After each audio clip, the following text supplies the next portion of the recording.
You ever stop to think if the very same techniques that help someone get over a lifelong fear could be the ones used to shape what millions of people believe?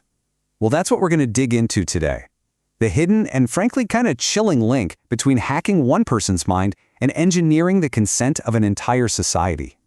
So let's just jump right in with this absolutely stunning claim from Richard Bandler. He's the co-creator of something called neuro-linguistic programming, or NLP. And he basically said they figured out the patterns of the human mind so well they could make a lifelong phobia vanish in 20 minutes. I mean, that's less time than it takes to watch a TV show. This was a game changer. It suggested our minds are way more, well, programmable than anyone ever thought possible. And that's the big question here, isn't it? If you can rewire one person's brain with that kind of precision, what happens when you take those same powerful principles and apply them not to help someone, but to persuade everyone? Okay, so how do we get from a therapist's office to mass persuasion? First, we have to get a handle on the original toolkit, the one that looks at our deepest fears and beliefs not as permanent, but as code that can be rewritten. The big idea behind NLP is actually pretty simple. Instead of digging into why someone had a problem, guys like Bandler studied people who are already amazing at something. Could be therapy, could be sales, could just be being happy. Their whole thing was, if you can map out the internal strategy or the code that someone uses to be successful, you can just teach that code to somebody else. And you know, this isn't just some high-level idea. This is a real concrete technique from NLP for dealing with a bad memory. It's like you become the director of the movie playing in your head. By changing how you see it, making the picture smaller, pushing it far away, even running it backwards real fast, you can totally change the emotional power it has over you. The memory's still there, but you've just neutralized it. And this, right here, this is the heart of it all. The external problem, the phobia, the anxiety, whatever, that's just the symptom. The real target, the real game, is changing your internal framework, your attitude. If you change how you think about the problem, a lot of times the problem just kind of dissolves. Okay, now, let's pivot. Because right around the same time these tools were being built to empower people one-on-one, a totally different group was figuring out how to use similar insights, not to heal, but to control. So, on one side, you've got this guy, Milton Erickson. He was a brilliant hypnotherapist and a huge influence on NLP. His whole approach was built on this deep respect for a patient's own reality. To help someone, he believed you had to enter their world first, understand how they see things, and then use their own logic to help guide them. Now, listen to this. This is Edward Bernays, the father of modern public relations, and, fun fact, Sigmund Freud's nephew. Just listen to the words he uses. Conscious and intelligent manipulation.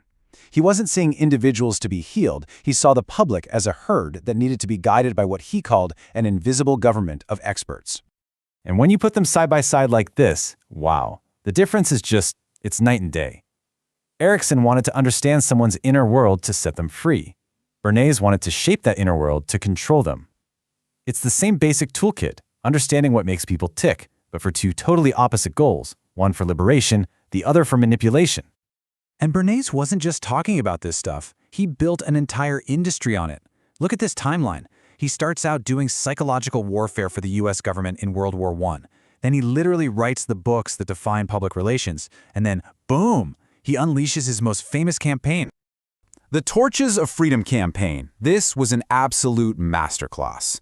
See, back then, it was a huge taboo for women to smoke in public. So what did Bernays do? He didn't try to argue with logic. Nope. He hired a bunch of glamorous women to march in a big parade and light up cigarettes all at once. And he told the press these weren't cigarettes, they were torches of freedom. He brilliantly tied a product to a huge social movement, women's liberation. All of a sudden, smoking wasn't just smoking. It was a symbol of independence and power. All right, so how did he do it? How does this whole engineering of consent thing actually work under the hood? Let's break down the playbook. Well, it really kicks off with this key idea from a journalist named Walter Lippmann. He said, look, the real world is way too complicated for us to deal with directly. So instead, we react to these simplified mental models, these pictures in our heads. And the crucial part is, we don't create most of those pictures ourselves. They're given to us, mostly by the media. So if you want to persuade people, your job is to be the one painting those pictures in their heads. So how are those pictures created? Years later, Noam Chomsky laid out the machinery with his propaganda model. He pointed to 5 filters that the news has to pass through before it ever gets to you or me. Things like, who owns the media? What do the advertisers want? Who are the main sources? These filters all work together to quietly shape a narrative that pretty much serves the interests of the powerful. It's how our consent gets, well, manufactured. And this is where it gets really wild. You can literally see how they turn this into a science. What might have been a personal, intuitive back and forth in a therapy session gets broken down, systematized, and turned into a manual. It's a playbook for how to reverse engineer those deep, personal patterns and use them on anyone on a massive scale. Okay, but look, this isn't some dusty old history lesson, right? These techniques, they never went away, they just got a massive tech upgrade. So where's this happening now? Well, think about the modern workplace. A recent study found that 44% of workers, that's almost half, feel uncomfortable when their company takes a public political stance. Now that feeling, that discomfort, that's important. It tells you that there's a new place where the lines are getting blurred and where these persuasive techniques are being rolled out. I mean, think about it. Your job isn't just about your job anymore, is it? It's become this new battleground for shaping what you believe. That pressure to get in line with the company's worldview. It's the exact same strategy Bernays used on the public, just brought inside the office walls and aimed at the employees. And what's crazy is, when you break it down, it's the exact same playbook from 100 years ago, just supercharged. Step 1, define what you want people to think. Step 2, use big data to research what people already believe and what they're afraid of. Step 3, create powerful symbols, the modern version of torches of freedom. And finally, you wrap it all up in stories to build those pictures in our heads. The only thing that's changed is the tech is way more powerful and it's delivered right to the palm of your hand. So, what started in a therapist's office, this incredible tool for understanding the human mind to set one person free, has been plugged into technology and scaled up into the most powerful system for mass influence the world has ever seen. The principles are the same, it's just the scope that's mind-boggling. And that kind of leaves us with this final, pretty unsettling thought. In a world that is just saturated with messages designed to tap into our deepest hopes and fears, how do you know which of your thoughts are actually yours? If they wrote the script, who's really directing your life?